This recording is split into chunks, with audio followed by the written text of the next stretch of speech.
toujours faire un masque? Il faut un visage pour faire un masque. Désolée. Pourtant, j'ai visé le cœur.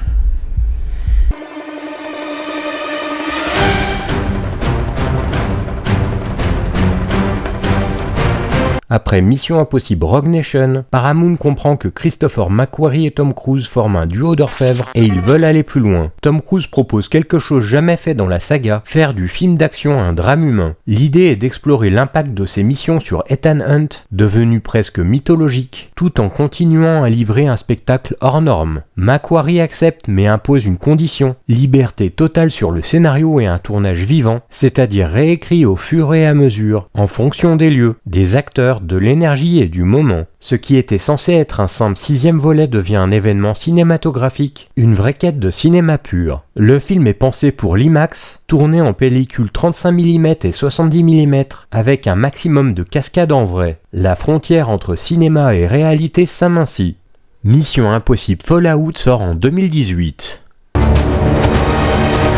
Mais qu'est-ce qu'il fait? Je crois qu'il vaut mieux pas regarder. 2 ans après avoir capturé Solomon Lane, Ethan Hunt doit empêcher une nouvelle organisation, les Apôtres, d'acquérir 3 têtes nucléaires. Mais lors d'une mission à Berlin, il choisit de sauver son ami Luther plutôt que de sécuriser les bombes. Ce choix humain déclenche un engrenage mondial. Désavoué, surveillé par la CIA, Ethan doit coopérer avec August Walker, un agent brutal et imprévisible. Tandis que le monde vacille, Ethan se retrouve face à ses pires démons, ses erreurs passées, ses alliances fragiles, et l'idée qu'il pourrait être devenu un danger pour la mission elle-même.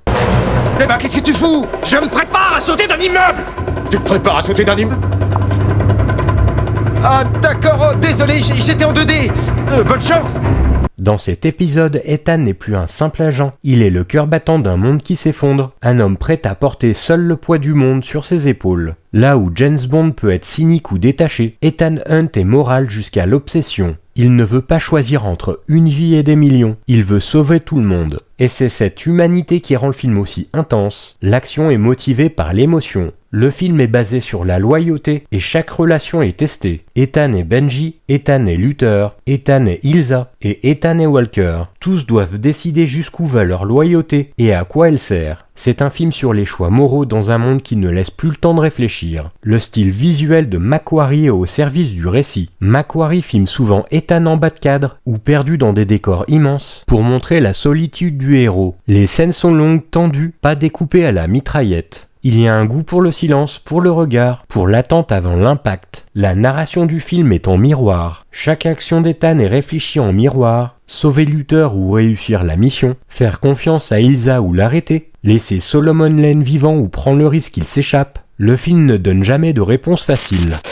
Les cascades de Tom Cruise sont encore impressionnantes et il nous livre encore corps et âme 3 fois plus pour nous faire vibrer. Là encore, on est sur du jamais vu. Enfin encore pas à ce stade. Tom Cruise transforme son corps en outil cinématographique, limite en effet spécial vivant. Chaque cascade est pensée comme une extension du scénario. Le saut Halo, une séquence tournée en vrai à 7600 mètres d'altitude. 106 sauts ont été réalisés par l'acteur pour une prise de quelques secondes. Tom Cruise a dû contrôler sa position, son visage, son jeu, tout en tombant dans le vide, avec une caméra à quelques centimètres de son visage. Pourquoi ça marche? Parce qu'on le voit, parce qu'on le ressent, et que le réalisme ajoute à la tension. Mais qu'est-ce qu'il a tourné en rond? La course-poursuite à moto dans Paris est un ballet mécanique avec la circulation réelle, Tom Cruise à moto sans casque et une caméra qui virevolte sans couper, créant une expérience quasi organique. Cette séquence jubilatoire est d'une incroyable efficacité. La scène de baston dans les toilettes à Paris est l'un des meilleurs combats de la décennie. Pas de musique, juste les bruits de coups, de verres brisés et de souffles. On sent le poids des corps, la fatigue et la brutalité. Henry Cavill y est magistral. Quant à la scène de l'hélicoptère, Tom Cruise a appris à piloter en quelques mois, jusqu'à pouvoir effectuer lui-même des manœuvres complexes à basse altitude. Résultat, une scène finale haletante, filmée en IMAX sans fond vert qui donne le vertige rien qu'en la regardant. En sautant entre 2 bâtiments, Tom Cruise s'est fracturé la cheville pour de vrai. Il a tout de même fini la scène. On voit même le moment précis dans le film. Il grimace, boite mais continue. Cela a été inséré au montage final, ce qui amène beaucoup de réalisme à la scène et ajoute une touche de vulnérabilité à son héros. La moustache de Henry Cavill a été l'une des anecdotes de 2018. Warner voulait qu'il la rase pour Justice League, mais Paramount a refusé, obligeant la post-prod à la retirer numériquement, pour un résultat catastrophique. Si vous dérapez, il est habilité à vous traquer. Et à vous tuer. Ce sont les ordres. Rien de personnel. Il n'y a pas eu de storyboard pour certaines scènes. Macquarie voulait que l'action soit dictée par l'espace réel, la lumière du jour et le ressenti sur place. Une prise de risque folle à ce niveau de production. Le film a été monté pendant le tournage. Certaines scènes ont été retournées suite à des retours d'équipe, d'essais publics ou de Tom Cruise lui-même. Mission Impossible Fallout est bien plus qu'un blockbuster. C'est un film où l'émotion, la tension et l'action fusionnent dans une alchimie rare. C'est une déclaration d'amour au cinéma physique, à la précision artisanale, à l'humain derrière l'espion. Le film a révélé tous les défis artistiques, techniques et humains pour livrer un chef-d'œuvre du genre. Il n'est pas juste bon pour un Mission Impossible, il est un des meilleurs films d'action de tous les temps. Christopher McQuarrie n'est pas juste un réalisateur qui sait écrire ou gérer de l'action, c'est un véritable metteur en scène de tension, un architecte du chaos maîtrisé. Dans Fallout, son travail visuel est aussi important que les cascades ou les performances des acteurs. McQuarrie collabore ici avec le directeur photo Rob Hardy qui apporte une texture quasi documentaire à l'image. Ensemble, ils optent pour une caméra souvent à l'épaule ou mobile, jamais totalement figée, qui colle au personnage, capte les regards, suit les gestes avec une fluidité presque invisible. Le but, faire vivre l'action de l'intérieur, pas juste la regarder. Contrairement à beaucoup de blockbusters modernes, surchargés d'effets numériques et de plans coupés toutes les 2 secondes, Fallout adopte une mise en scène lisible, spatialisée, presque classique dans son élégance, mais moderne dans son énergie. L'action a une géographie très claire. Chaque scène d'action est pensée comme une carte vivante. Le spectateur sait toujours où se trouve qui, ce qui crée de la tension, et non pas juste du bruit. Par exemple, dans la poursuite en moto à Paris, la caméra suit Ethan à travers les rues, mais prend aussi le temps de nous montrer ses poursuivants, les routes qu'il choisit et les risques qu'il prend. On a une vraie compréhension spatiale. Tu ne sais pas dans quoi tu t'es embarqué. Je ne sais pas dans quoi je me suis embarqué. Ah, je ne sais pas dans quoi je me suis embarqué. Dans quoi je me suis embarqué?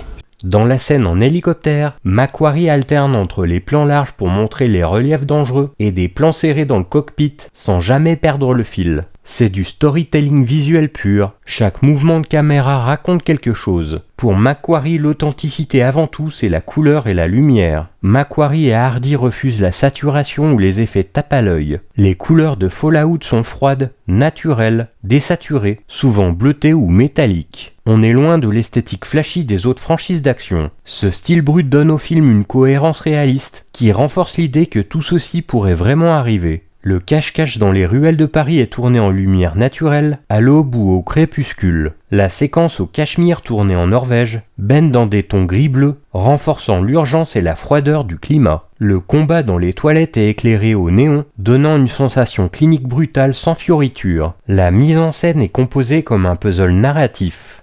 McQuarrie filme souvent des fragments, des détails, une main, un regard ou un objet, avant de recoller les morceaux dans le montage. Cela crée un effet de suspense constant, un rythme qui ne repose pas seulement sur les dialogues, mais sur l'image qui pense à la place du spectateur. Il nous pousse à anticiper, à observer, à chercher des indices. On peut presque parler de cinéma d'espionnage cérébral, même au cœur d'un film d'action. McQuarrie joue aussi sur les symboles visuels forts. Ethan est souvent petit dans le cadre, entouré par des bâtiments, des falaises, des foules, comme s'il était écrasé par la mission. Les miroirs et les vitres sont utilisés pour symboliser le double jeu, les identités multiples et les trahisons, comme par exemple le faux interrogatoire avec Wolf Blitzer. Les cadrages inclinés ou désaxés sont rares, mais placés à des moments clés, souvent quand Ethan perd le contrôle. Ce style de Christopher McQuarrie épuré mais sophistiqué, il le construit depuis Jack Reacher en 2012 et le peaufine film après film. Dans Mission Impossible Fallout, il atteint une forme de maturité visuelle impressionnante, où chaque plan est utile, chaque lumière raconte quelque chose, et chaque coupe a du sens. C'est un cinéaste qui comprend que moins c'est parfois plus, surtout dans un monde saturé d'images numériques. La cinématographie de Fallout n'est pas là pour faire joli, elle sert le récit au plus près, elle s'efface pour mieux renforcer l'immersion, et surtout elle respecte l'intelligence du spectateur. C'est un travail d'orfèvre, précis, fluide et viscéral. On y ressent quelques influences, Michael Mann ou Paul Greengrass pour la tension, De Palma pour la paranoïa et les angles, mais aussi Spielberg pour la narration visuelle fluide.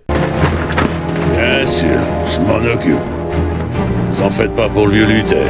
La musique de Fallout a été composée par Lorne Balfe. Elle s'inspire du thème original tout en y ajoutant une tension dramatique. L'enregistrement a mobilisé un orchestre de 300 musiciens, renforçant l'intensité du film.